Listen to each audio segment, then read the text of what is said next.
ಸಮಸ್ತರಿಗೂ ನಮಸ್ಕಾರ. ದೇವೀಸ್ ಕಿಚನ್ಗೆ ಆತ್ಮೀಯವಾದಂಥ ಸ್ವಾಗತ.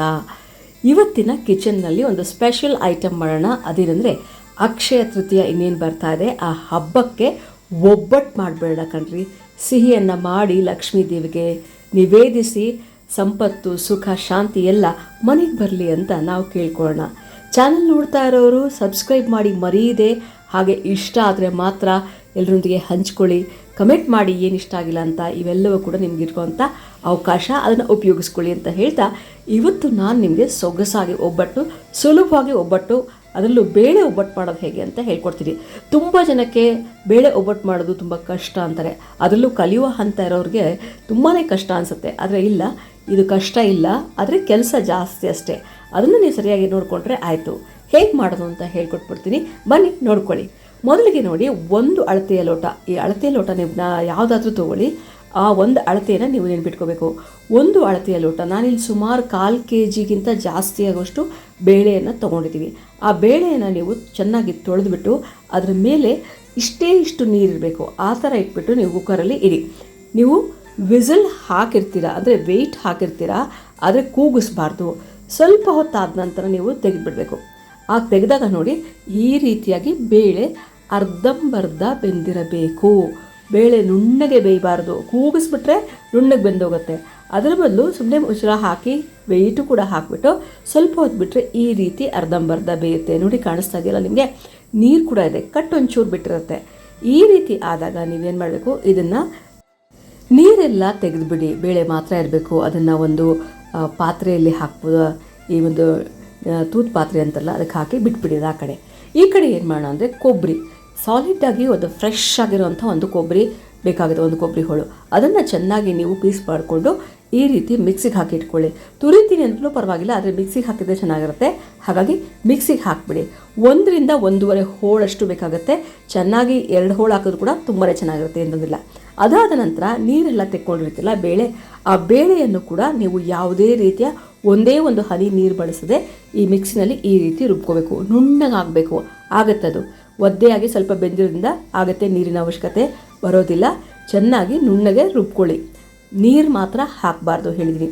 ಆ ರೀತಿಯಾಗಿ ನೀವು ಚೆನ್ನಾಗಿ ಎಲ್ಲ ಬೇಳೆಯನ್ನು ಒಂದೊಂದು ಒಬ್ಬೆಯಾಗಿ ಮಾಡ್ಕೊಳ್ಳಿ. ಅಂದರೆ ಒಂದೇ ಸತಿ ಹಾಕ್ಬಿಡ್ಬೇಡಿ, ಆ ಮಿಕ್ಸಿ ಹಿಡಿಯುತ್ತೆ. ಹಾಗಾಗಿ ಸ್ವಲ್ಪ ಸ್ವಲ್ಪ ಹಾಕ್ಕೊಂಡು ಮಾಡಿ. ನೋಡಿ, ಈ ಹದಕ್ಕೆ ಬಂದರೆ ಆಯಿತು, ಚೆನ್ನಾಗಾಗಿದೆ. ನೋಡಿ, ಈ ರೀತಿ ನಿಮಗೆ ಬೇಳೆ ಆಗಿರಬೇಕು. ಈಗ ಪರ್ಫೆಕ್ಟ್ ಹದ, ಇದು ಪರ್ಫೆಕ್ಟ್ ಹದ. ಅಯ್ಯೋ, ಇನ್ನೂ ಸಿಹಿನೇ ನೀವು ಹಾಕಲಿಲ್ವಲ್ಲ ಅಂದರೆ ಇನ್ಮೇಲಿದೆ ಅದರ ಕತೆ. ಇವಿಷ್ಟು ಮಾಡಿಟ್ಕೊಳ್ಳಿ. ಯಾಕೆ ಈ ರೀತಿ ಮಾಡ್ತೀನಿ ಅಂತಂದರೆ, ಇದರಿಂದ ಹೂರಣ ಏನೂ ಕೆಡೋದಿಲ್ಲ, ನೀರು ಗಟ್ಟಿ ಏನೂ ಆಗೋದಿಲ್ಲ. ಅದಕ್ಕೋಸ್ಕರ ಈ ರೀತಿ ನೀವು ಮಾಡಿಟ್ಮೇಲೆ ಸ್ವಲ್ಪ ಹೊತ್ತು ಬಿಡಿ. ಸ್ವಲ್ಪ ಹೊತ್ತಾದ ನಂತರ ಈ ಕಡೆ ಏನು ಮಾಡೋಣ ಅಂದರೆ, ಪಾಕ ಮಾಡಿ ಹೂರಣ ಸಿಹಿ ಹಾಕೋಕ್ಕಿಂತ ಮುಂಚೆ ಹಿಟ್ಟು ಕಲಸಿಟ್ಕೊಂಡ್ಬೇಡ. ಅದಕ್ಕೆ ಏನು ಮಾಡಬೇಕು, 1 ಲೋಟ, ಅದೇ ಅಳತೆ, ಯಾವ ಲೋಟ ಇಟ್ಕೊಂಡಿದ್ರು ಅಥವಾ ಯಾವ ಪಾತ್ರೆ ಇಟ್ಕೊಳ್ತೋ ಅದೇ ಅಳತೆ, 1 ಅಳತೆಯಷ್ಟು ಮೈದಾ ಹಿಟ್ಟು, ಅರ್ಧ ಭಾಗದಷ್ಟು ಚಿರೋಟಿ ರವೆ. ನೆನಪಿರಲಿ, 1 ಮೈದಾ, ಅರ್ಧ ಚಿರೋಟಿಯನ್ನು ಹಾಕಿ, ಚಿರೋಟಿ ರವೆಯನ್ನು ಹಾಕಿ ಅದಕ್ಕೆ ಸ್ವಲ್ಪ ಅರ್ಧ ಚಮಚದಷ್ಟು ಅರಿಶಿಣ ಹಾಕಬೇಕು ಒಬ್ಬಟ್ಟಿಗೆ ಬಣ್ಣಗೋಸ್ಕರ. ಹಾಗೆ ಅರ್ಧ ಚಮಚದಷ್ಟು ಉಪ್ಪನ್ನು ಹಾಕಬೇಕಾಗತ್ತೆ. ಸ್ವಲ್ಪ ಉಪ್ಪು ಇರಬೇಕು. ನಾವು ಮಾಡುವಂಥ ಸಿಹಿಯಲ್ಲಿ ಒಂದಿಷ್ಟು ಉಪ್ಪು ಇರಬೇಕು, ಅದಕ್ಕೋಸ್ಕರ ಹಾಕ್ತೀವಿ. ಇದು ಆಪ್ಷನಲ್. ಉಪ್ಪು ಬೇಕಾದರೆ ಹಾಕ್ಕೊಳ್ಳಿ, ಇಲ್ಲಾಂದರೆ ಬೇಡ. ನಾವು ಹಾಕ್ತೀವಿ, ಅದಕ್ಕೋಸ್ಕರ ತೋರಿಸ್ತಾ ಇದ್ವಿ. ಅರಿಶಿಣನೂ ಅಷ್ಟೇ, ಅರ್ಧ ಚಮಚದಷ್ಟು ಅರಿಶಿಣವನ್ನು ಹಾಕಿ ಚೆನ್ನಾಗಿ ಮೊದಲು ಕಲಿಸ್ಕೊಳ್ಳಿ. ಈ ರೀತಿ ಕಲಿಸಿದ ನಂತರ ನೀವು ಇದಕ್ಕೆ ಸ್ವಲ್ಪವೇ ನೀರು ಹಾಕಿ ಚಪಾತಿ ಹಿಟ್ಟಿನ ಹದಕ್ಕೆ ಮೊದಲು ಕಲಿಸ್ಕೋಬೇಕು. ನೆನಪಿರಲಿ, ಸ್ವಲ್ಪವೇ ನೀರು ಹಾಕೋಬೇಕು. ಒಂದೇ ಸತಿ ನೀರು ಹಾಕೊಂಡ್ಬಿಟ್ರೆ ನಿಮಗೆ ಗೊತ್ತಾಗಲ್ಲ. ಚೆನ್ನಾಗಿ ಗಂಟಾಗದಿರೋ ರೀತಿಯಲ್ಲಿ ಕಲಿಸ್ತಾ ಹೋಗಬೇಕು. ಆ ಕಲಿಸೋದಕ್ಕೆ ಪೇಷನ್ಸ್ ಬೇಕಾಗುತ್ತೆ. ಖಂಡಿತ ಕಲಿಸಿ, ಗಂಟಿಲ್ಲದೆ ಕಲಿಸ್ಲಿಕ್ಕೆ ಸಾಧ್ಯ ಆಗುತ್ತೆ. ಸ್ವಲ್ಪ ಗಟ್ಟಿ ಅನ್ನಿಸಿದಾಗ ಮತ್ತೆ ನೀವು ನೀರು ಹಾಕ್ಕೊಂಡು ಕಲಿಸ್ತಾ ಹೋಗಬೇಕು. ಒಟ್ಟಿನಲ್ಲಿ ನೋಡಿ, ಫೈನಲ್ ಕಲಿಸಿದಾಗ ಈ ರೀತಿ ನಾರು ಥರ ಬರಬೇಕು. ಈ ರೀತಿ ಇಲ್ಲಿ ಸ್ವಲ್ಪ ನಿಮಗೆ ನೀರಾಗಿದೆ ಅಂತ ಅನ್ನಿಸ್ಬೋದು, ಆದರೆ ಒಬ್ಬಟ್ಟಿನ ಹಿಟ್ಟು ಇದೇ ಹದಕ್ಕೆ ಇರಬೇಕಾಗತ್ತೆ. ಸ್ವಲ್ಪ ನೀವು ಜಾಳಾಗಿರುತ್ತೆ. ಈಗೇನು ಮಾಡ್ತಾರೆ, ಈ ರೀತಿ ಕಲಿಸಾದ್ಮೇಲೆ ಇದಕ್ಕೆ ನೀವು ಒಂದು ಅರ್ಧ ಕಪ್ನಷ್ಟು ಎಣ್ಣೆ ಹಾಕ್ಕೊಳ್ಳಿ. ಅರ್ಧ ಕಪ್ಪಷ್ಟು ಎಣ್ಣೆ ಬೇಕು, ಒಬ್ಬಟ್ಟು ಚೆನ್ನಾಗಿ ಎಣ್ಣೆ ಕುಡಿಯುತ್ತೆ.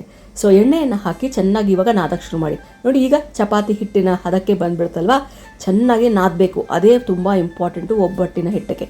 ಇದು ಚಿರೋಟಿ ರವೆ ಎಲ್ಲ ಹಾಕಿರ್ತೀವಲ್ಲ, ಆದ್ದರಿಂದ ಅದು ಸ್ವಲ್ಪ ಸ್ಟ್ರಾಂಗ್ ಆಗಿಬಿಡುತ್ತೆ, ಗಟ್ಟಿ ಆಗಿಬಿಡುತ್ತೆ. ಅದಕ್ಕೋಸ್ಕರ ನಾವು ನೀರಾಗಿ ಕಲಸಿದ್ದು ನೋಡಿ ಈ ರೀತಿ ಆಗೋಗಿದೆ. ಈ ರೀತಿ ಚೆನ್ನಾಗಿ ಕಲಸಿ ಆದಮೇಲೆ ನಯವಾಗಿ ಅದ್ರ ಮೇಲೆ ಅರ್ಧ ಅಲ್ಲ 1 ಬಟ್ಲಷ್ಟು ಎಣ್ಣೆ ಹಾಕಿ ಈ ಥರ ಇಟ್ಟುಬಿಡಿ.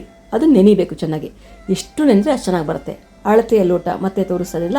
ಈ ಲೋಟದಲ್ಲಿ ನಾನು ಬೆಲ್ಲ ಹಾಕ್ಕೋತಾ ಇದ್ದೀನಿ. ಈಗ ಪಾಕ ಮಾಡಬೇಕಾಗತ್ತೆ. ಬೆಲ್ಲ ಎಷ್ಟು ಅಂತಂದರೆ 1 ರಿಂದ 1.5. ಸಿಹಿ ಮೇಲೆ ಡಿಪೆಂಡ್ ಆಗುತ್ತೆ. ಕೆಲವು ಬೆಲ್ಲ ಸಿಹಿ ಇರಲ್ಲ, ಕೆಲವು ಸಿಹಿ ಇರುತ್ತೆ. ಅದಕ್ಕೋಸ್ಕರ ಹೇಳ್ತಾ ಇದ್ದೀನಿ 1 ರಿಂದ 1.5 ಅಳತೆಯಷ್ಟು ಬೆಲ್ಲವನ್ನು ಹಾಕಿ 1/4 ಲೋಟದಷ್ಟು ನೀರು ಹಾಕ್ಬಿಡಿ. ಆವಾಗ ನೀರು ಬಿಟ್ಕೊಳ್ಳೋದಿದು ಚೆನ್ನಾಗಿ ಕುದೀಲಿ. ಈಗ 1 ಚಮಚ ಏಲಕ್ಕಿ ಪುಡಿನೂ ಹಾಕ್ಬಿಡಿ. ಶೋಧಿಸ್ಕೋಬೇಕು ಅಂತಂದರೆ ನೀವು ಬೆಲ್ಲ ಕರಗಿದ ತಕ್ಷಣ ನೀವು ಶೋಧಿಸ್ಕೊಂಡು ಮತ್ತೆ ಕುದಿಯೋಕ್ಕೆ ಇಡ್ಬೋದು. ಬೆಲ್ಲ ಶುದ್ಧವಾಗಿದ್ದರೆ ಬೇಕಾಗೋದಿಲ್ಲ. ಬೆಲ್ಲ ಚೆನ್ನಾಗಿ ಕರಗಿದ ನಂತರ ನೊರೆ ಬರಲಿಕ್ಕೆ ಶುರುವಾಗುತ್ತೆ ನೋಡಿ. ಈ ರೀತಿ ಇನ್ನೊಂದು ಸ್ವಲ್ಪ 1 ಎಳೆ ಪಾಕದ ಥರ ಆಗಬೇಕು. ಸ್ವಲ್ಪ ಆಗಲಿ, ಗಟ್ಟಿ ಆಗಲಿ. ತೀರಾ ಗಟ್ಟಿ ಪಾಕ ಮಾಡೋಕ್ಕೆ ಹೋಗಬೇಡಿ. ಸ್ವಲ್ಪ ಈ ಬೆಲ್ಲ ಗಟ್ಟಿ ಆಗೋದಕ್ಕೆ ನೀವು ಇದನ್ನು ಕುದಿಸ್ತಾರೆ. ಸ್ವಲ್ಪ ಗಟ್ಟಿ ಆಗಿದೆ ಅಂತಂದ ತಕ್ಷಣ ನೋಡಿ, ಈಗ ಸ್ವಲ್ಪವೇ ಬೇಳೆ ಹಾಕಲಿಕ್ಕೆ ಶುರು ಮಾಡಿ. ಸ್ವಲ್ಪವೇ ಹಾಕಬೇಕು, ಒಟ್ಟಿಗೆ ಹಾಕ್ಬಿಡ್ಬೇಡಿ. ಒಂದು ಎಡಗೈಯಲ್ಲಿ ನೀವು ಭದ್ರವಾಗಿ ಪಾತ್ರೆಯನ್ನು ಹಿಡ್ಕೊಂಡು ಆನಂತರ ಇದನ್ನು ಹಾಕ್ತಾ ಹೋಗಬೇಕು. ಸೊ ಎಲ್ಲ ಬೇಳೆಯನ್ನು ಮತ್ತು ನಾವೇನೀಗ ಕಾಯಿ ತುರಿ ತೆಗೆದಿಟ್ಕೊಂಡಿಲ್ಲ ಅದನ್ನು ಎಲ್ಲವನ್ನು, ಕಾಯಿ ತುರಿ ಮತ್ತು ಬೆಲ್ಲ ಎಲ್ಲವನ್ನು ಹಾಕಿ ಸ್ಟೌವಿಂದ ಕೆಳಗಡೆ ಇಳಿಸ್ಬಿಡಿ. ಕೆಳಗಡೆ ಇಳಿಸಿ ನಾವು ಹಿಟ್ಟನ್ನು ಹೇಗೆ ನಾವು ಈಗ ರಾಗಿ ಹಿಟ್ಟು ಮಾಡುವಾಗ ನಾವು ಅದು ಯಾವ ತೊಳಸ್ಕೊಳ್ತೀವಿ ಅಂತ ಹೇಳ್ತೀವಿ ಅದನ್ನು, ಹಾಗೆ ಇದನ್ನು ಕೂಡ ಚೆನ್ನಾಗಿ ಒಂದು ಕಡ್ಡಿ ಅಥವಾ ಒಂದು ಈ ಹಲ್ಲೆ ಅಂತಾರಲ್ಲ ಅದು, ಅಥವಾ ನೀವು ಬೇಕಾದರೆ ಮಂತ್ ಬೇಕಾದ್ರೆ ತೊಗೋಬೋದು. ಅದನ್ನು ಹಾಕಿ ಚೆನ್ನಾಗಿ ನೀವು ಕಲಿಸ್ಬೇಕಾಗತ್ತೆ. ಚೆನ್ನಾಗಿ ನೀವು ತೊಳಸಿದಾಗ ಈ ರೀತಿ ಹದಕ್ಕೆ ಬರುತ್ತೆ ನೋಡಿ. ಮತ್ತೆ ಸ್ಟವ್ ಮೇಲೆ ಇಡೋದಿಲ್ಲ ನಾವು, ಕೈಗೂ ಅಂಟ್ತಾ ಇಲ್ಲ, ಪರ್ಫೆಕ್ಟಾಗಿ ಹೂರ್ಣ ಆಗಿದೆ. ಇದು ಮೆಥಡ್ ಫಾಲೋ ಮಾಡಿ, ಪರ್ಫೆಕ್ಟಾಗಿ ಹೂರ್ಣ ಆಗುತ್ತೆ ನೋಡಿ. ಎಷ್ಟು ಚೆನ್ನಾಗಿದೆ ಅಂದರೆ ಸ್ಮೂತಾಗಿದೆ ಹೂರ್ಣ. ಬೆಲ್ಲ ಹೊಂದಿದೆ, ಕಾಯಿ ತುರಿ ಎಲ್ಲವೂ ಕೂಡ ಯಾವುದು ತರಿಯಾಗಿ ನಿಮಗೆ ಸಿಗ್ತಾ ಇಲ್ಲ.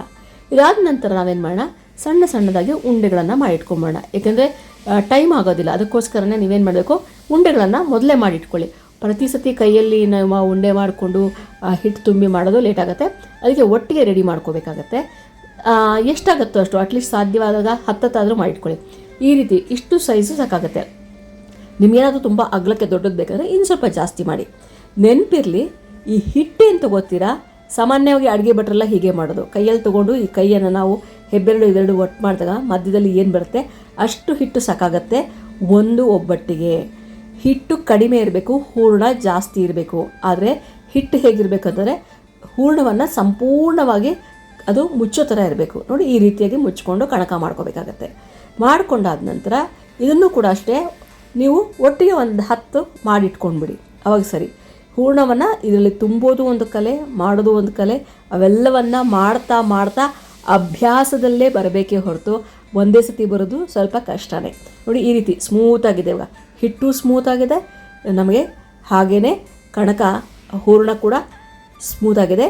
ಇದರಿಂದ ಮಾಡೋದಕ್ಕೆ ಸುಲಭ ಆಗುತ್ತೆ. ಇಲ್ಲಿ ನಾವು ಒಬ್ಬಟ್ಟು ತಟ್ಟಬೇಕಾದ್ರೆ ಆ ಕಡೆ ಹೆಂಚನ್ನು ಇಟ್ಬಿಡ್ಬೇಕು. ಹೆಂಚು ಸ್ವಲ್ಪ ಚೆನ್ನಾಗಿ ಕಾದಾದ್ಮೇಲೆ ಸಿಮ್ ಮಾಡಿಬಿಡಿ. ಸಿಮ್ ಮಾಡಿಬಿಟ್ಟು ಕಾಯಬೇಕು, ಚೆನ್ನಾಗಿ ಕಾಯಬೇಕು. ಅವಾಗ ಏನಂದರೆ ಈ ಬಟರ್ ಪೇಪರ್ ಅಂತಲ್ಲ ಅಥವಾ ಸಿಗರೇಟ್ ಪೇಪರ್ ಅಂತ ಅಂಗಡಿಲಿ ಸಿಗುತ್ತೆ, ಅದನ್ನು ತಂದ್ಕೊಂಡು ಅದಕ್ಕೆ ಚೆನ್ನಾಗಿ ಗ್ರೀಸಿಂಗ್ ಮಾಡಬೇಕು. ಎಣ್ಣೆಯಲ್ಲಿ ನೀವೇನಾದರೂ ತುಂಬ ಕಂಜೂಸಿ ಥರ ತೋರಿಸಿದ್ರೆ ಒಬ್ಬಟ್ಟು ಆಗೋದಿಲ್ಲ. ಒಬ್ಬಟ್ಟು ಸ್ವಲ್ಪ ಡಿಮಾಂಡಿಂಗ್, ಅದು ಎಣ್ಣೆಯನ್ನು ಕೇಳುತ್ತೆ. ಹಾಗಾಗಿ ಮಾಡಿ, ಓಕೆ. ಸೊ ಈ ರೀತಿಯಾಗಿ ನೀವು ಗುಂಡಿಗೆ ಲಟ್ಟಿಸ್ಕೊಂಡು ಅಥವಾ ಬೇಕಾದ್ರೆ ತಟ್ಕೊಂಡು, ಲಟ್ಟಿಸೋದು ಬೇಕಾದ್ರೆ ಲಟ್ಟಿಸ್ಬೋದು. ಇಲ್ಲಾಂದರೆ ಇದ್ರ ಮೇಲೆ ಇನ್ನೊಂದು ಪೇಪರ್ ಹಾಕಿ ಕೂಡ ಅವರು ಹಾಗೆ ತೀಡ್ತಾರೆ. ಅದು ಅಭ್ಯಾಸ ಇದ್ದವ್ರು ಮಾಡ್ಬೋದು. ಈ ರೀತಿಯಾಗಿ ಹೆಂಚಿನ ಮೇಲೆ ಹಾಕ್ಕೊಳ್ಳಿ. ಹೆಂಚಿನ ಮೇಲೆ ನಿಧಾನ ಉರಿಯಲ್ಲೇ ಬೆರೆಸಿ, ಯಾಕಂದರೆ ಸೀದು ಹೋಗುವಂಥ ಚಾನ್ಸಸ್ ಇರುತ್ತೆ. ಅದು ಸೀದೋದ್ರೆ ಚೆನ್ನಾಗಿರೋದಿಲ್ಲ. ಈ ರೀತಿ ಕೆಂಪಗಾದ ತಕ್ಷಣ ತಿರುಗಿಸಿ. ಸೊ ಎಣ್ಣೆ ಬೇಕಾದರೆ ಇವಾಗಲೂ ಕೂಡ ಹಾಕಿ, ಎಣ್ಣೆ ಹಾಕಬೇಕು, ಒಂಚೂರು ಎಣ್ಣೆ ಹಾಕಿದ್ರೇ ಚೆನ್ನಾಗಿರೋದು. ಈ ರೀತಿಯಾದಾಗ ಸಾಕು, ಇಷ್ಟು ಬಂದಿದೆ. ಹೀಗೆ ಮಾಡ್ತಾ ಇದ್ದರೆ ಒಂದೊಂದೇ ಸುಮಾರು 10 ರಿಂದ 15 ಬಟ್ಟನ್ನು ನೀವು ಮಾಡ್ಬೋದು. ಯಾಕಂದರೆ ಸೈಜ್ ಯಾವಾಗಲೂ ಕೂಡ ನಾನು ಹೇಳ್ತೀನಿ ನಿಮ್ಮ ಅನುಕೂಲಕ್ಕೆ ತಕ್ಕಾಗೆ ಮಾಡ್ಕೊಳ್ಳಿ ಅಂತ. ತೆಳ್ಳಗೆ ಬೇಕಾ ದಪ್ಪಕ್ಕೆ ಬೇಕಾ ಅಂದರೆ ಅದು ಕೂಡ ನಿಮ್ಮ ಇಷ್ಟ. ಕೆಲವರು ದಪ್ಪಕ್ಕೆ ಇಷ್ಟಪಡ್ತಾರೆ, ಕೆಲವರು ತೆಳ್ಳಗೆ ಮಾಡೋಕ್ಕೆ ಇಷ್ಟಪಡ್ತಾರೆ. ಒಟ್ಟಿನಲ್ಲಿ ಒಬ್ಬಟ್ಟು ರೆಡಿ. ನೋಡಿದ್ರಾ ಹೇಗಿದೆ ಅಂತ? ಎಷ್ಟು ಚೆನ್ನಾಗಿ ಬೆಂದಿದೆ, ಎಷ್ಟು ಚೆನ್ನಾಗಿ ಆಗಿದೆ ಅಂದರೆ ರುಚಿ ಕೂಡ ಅಷ್ಟೇ ಅದ್ಭುತವಾಗಿರುತ್ತೆ. ತುಪ್ಪದ ಜೊತೆಯಲ್ಲಿ, ಹಾಲಿನ ಜೊತೆಯಲ್ಲಿ ಹಾಕ್ಕೊಂಡು ತಿಂದರೆ ವಾವ್ ಅನ್ನತ್ತೆ. ಹಾಗೆಯೇ ಮನೆಯಲ್ಲೇ ಒಬ್ಬಟ್ಟು ಮಾಡಿದಂಥ ಖುಷಿ ನಿಮಗಿರುತ್ತೆ. ಸೊ ಹಬ್ಬಕ್ಕೆ ಮಾಡ್ತಿರಲ್ವ, ಈ ಅಕ್ಷಯ ತೃತೀಯದಲ್ಲಿ ಒಬ್ಬಟ್ಟು ಮಾಡಿ ನೈವೇದ್ಯಕ್ಕಿಟ್ಟು ನಮಸ್ಕಾರ ಮಾಡ್ಕೊಳ್ಳಿ. ನಿಮ್ಮ ಮನೆಯಲ್ಲಿ ಸಂತೋಷ, ಸಮೃದ್ಧಿ, ಸುಖ ಎಲ್ಲವೂ ಕೂಡ ಅಕ್ಷಯವಾಗಲಿ ಅಂತ ಹಾರೈಸ್ತಾ ಇಲ್ಲಿಗೆ ಮುಗಿಸ್ತೀನಿ. ದೇವೀಸ್ ಕಿಚನ್ ಸಬ್ಸ್ಕ್ರೈಬ್ ಮಾಡಿ, ಶೇರ್ ಮಾಡಿ, ಹಾಗೆ ಲೈಕ್ ಮಾಡಿ. ಮುಂದಿನ ಸಂಚಿಕೆಯಲ್ಲಿ ಮತ್ತೆ ಸಿಗ್ತೀನಿ.